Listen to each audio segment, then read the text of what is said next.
সরকারি কর্মী অথচ টাকা চাইছেন, কাটমানি চাইছেন।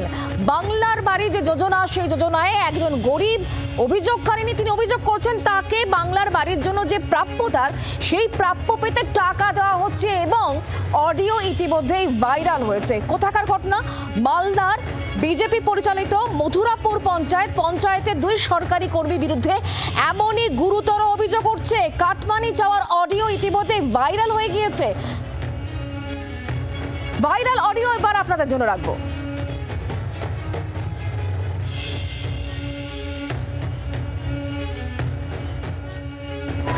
তো কত টাকা লিব বলবা তো এবার বলে দাও। 15 বললাম কত 15 দিবা কত? 15000। তো আমরা তো কত গরিব মানুষ, তো কত দিবা বাবা? কত দিবা বাবা? 100-200 টাকা লিব না 2000 কি 4000 লিব ভিতরে লিখে দিই। ঠিক হ্যাঁ হবে না? হবে না। এখানে পরিষ্কার বক্তব্য উঠে আসছে, টাকা চাওয়া হচ্ছে এবং যিনি অভিযোগ করছেন অভিযোগকারিনী তার বক্তব্য কি শোনাবো।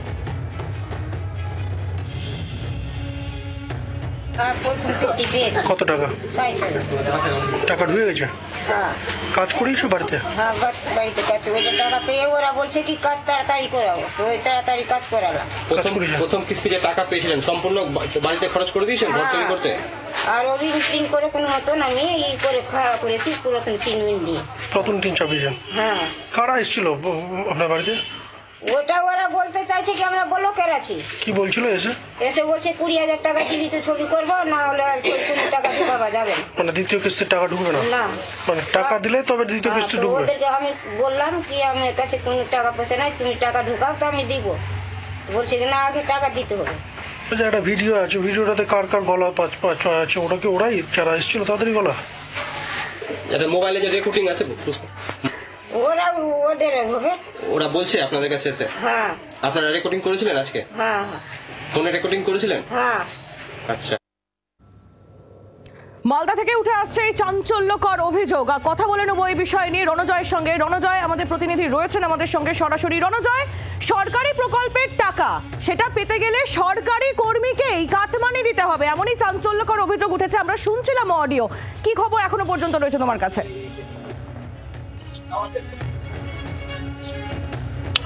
আইলে মালদার মানিকচক বিধানসভার মথুরাপুর গ্রাম পঞ্চায়েত, এই গ্রাম পঞ্চায়েত বিজেপি পরিচালিত এই গ্রাম পঞ্চায়েত এবং এই গ্রাম পঞ্চায়েতের দুই সরকারি আধিকারিক যারা ওই পঞ্চায়েতে কর্মচারী হিসেবে কাজ করেন, তারা সার্ভে করতে গেছিলেন দ্বিতীয় কিস্তির টাকা প্রদানের জন্য এবং সেখানে গিয়ে এক অভিযোগ যে অভিযোগ উঠে আসছে, সেখানে গিয়ে দ্বিতীয় কিস্তির টাকা প্রাপক যিনি রয়েছেন তাকে টাকা পেতে হলে তাকে কাটমানি দিতে হবে এই সরকারি কর্মীকে। মূলত 20,000 টাকা প্রথমে চাওয়া হয়, পরবর্তীকালে সেই বার্গেনিং করার পর সেই টাকা 15,000 টাকা চায়। কিন্তু যারা এই অভিযোগ করেছেন তারা বলেন যে মাত্র 2 থেকে 3,000 টাকা দিতে পারবেন এবং তৎক্ষণাৎ কিন্তু সেই অডিওতে শোনা যাচ্ছে যে সেই কর্মচারী এই টাকা দিতে অস্বীকার করে, এই প্রাপককে ঘর পাইয়ে দিতে অস্বীকার করে এবং পুরো ঘটনা সামাজিক মাধ্যমে ভাইরাল হয়েছে।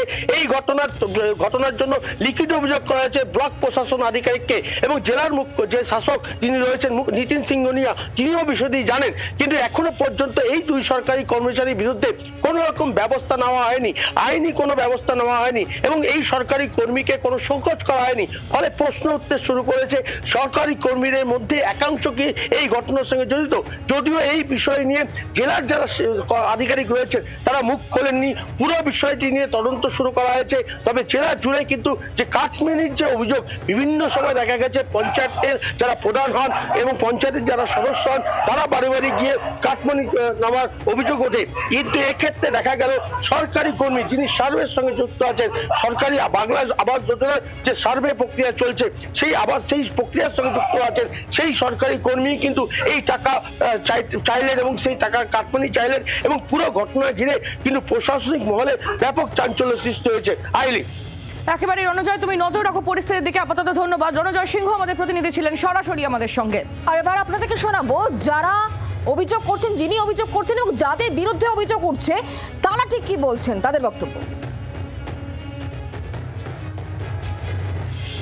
গরিব মহিলা গরিব অবশ্যই ঘর পাওয়ার যোগ্য তো? হ্যাঁ অবশ্যই। তো সেই জায়গায় এই যে অভিযোগ উঠছে 20,000 টাকা, সেটা কি যোগ্য? না না না মোটেও না। তবে আপনারা গিয়েছিলেন কিন্তু টাকা চাননি? না তাহলে ভিডিওতে যে শোনা যাচ্ছে আপনারা টাকার কথা বলছেন, কৃষ্ণবাবু টাকার কথা বলছে, তার গলার ভয়েস ম্যাচ করছেন, যা বুঝতে পারা যাচ্ছে যে তিনিই বলছেন এই কথাটা। তো আমার সঙ্গেই তো ছিল, আমি তো এরকম কিছু শুনলাম না। আপনার সামনে এরকম কোনো কথা হয়নি? না, আমি ঢুকলাম বেরোলাম, ও তো মোটামুটি আমার সঙ্গেই ছিল।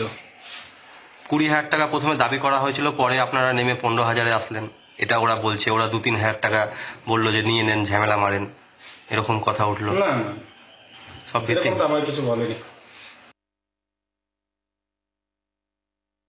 এই বিধবা মহিলার বাড়ি গেছিলেন আপনি?